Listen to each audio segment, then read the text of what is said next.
In last session, we saw how we can consume the exception classes in the determination.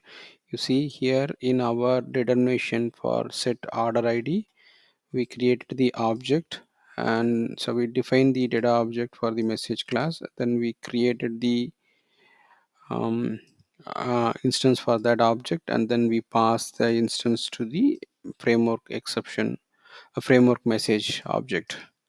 So now we go back to our business object test T code to test whether the changes is working fine as per our expectation.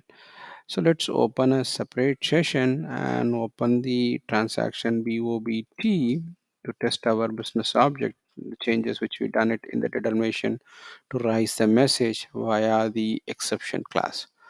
So let's I don't want to, yeah, because this determination will be triggered on saving the instance. Let's create a new instance. Okay, so I want to have msg est03, phone number 231456790. Sorry. Okay, so you can type here, or maybe we can use this one. I say, and so I'm just putting some random number, and then I have a message. Message.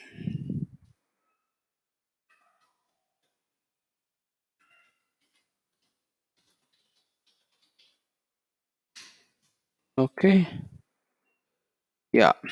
So now we are going to save this instance. Let's see whether we are getting the message correctly for that. Press save.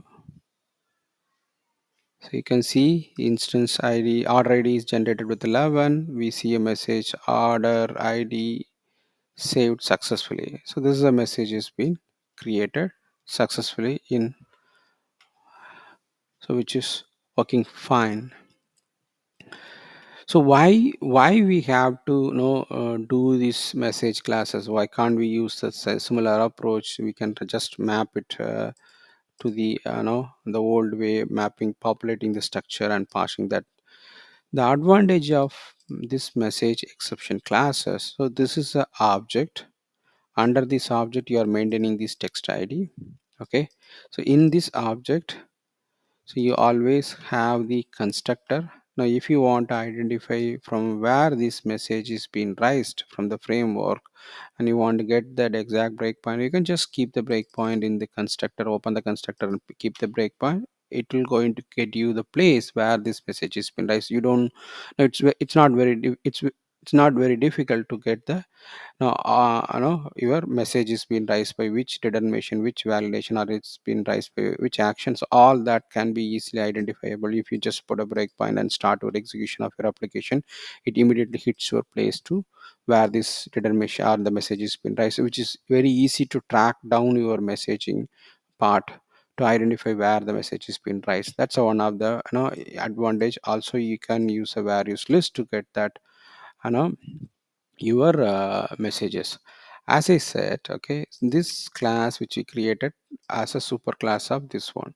So in the framework message object, so the determination which we know it, sorry, the interface which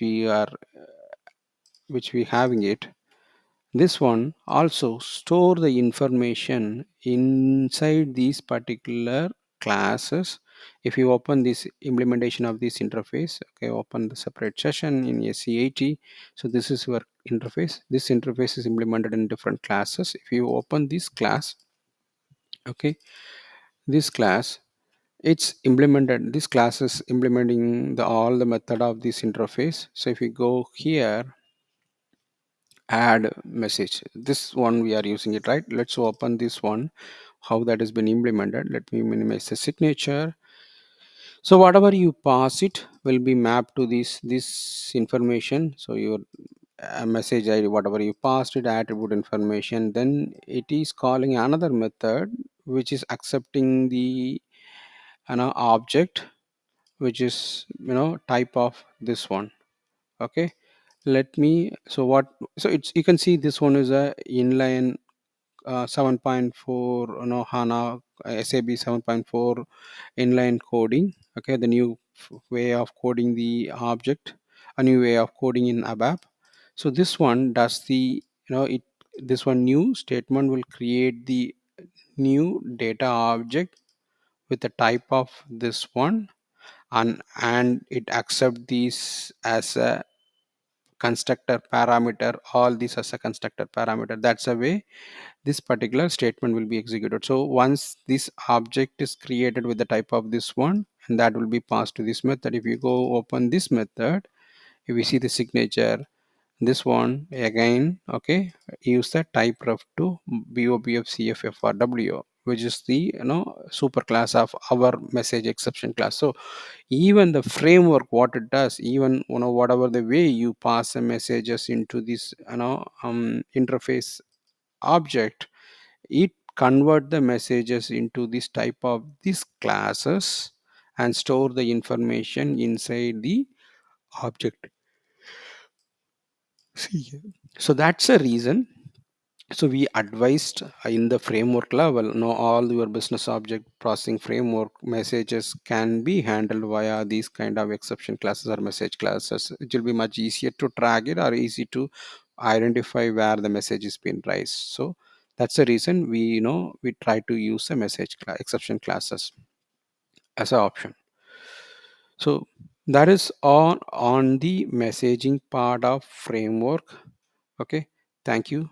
So in the next session we see how we can implement the query, in the framework level, how we can use the query class and how we can write the logic inside the query. Thank you.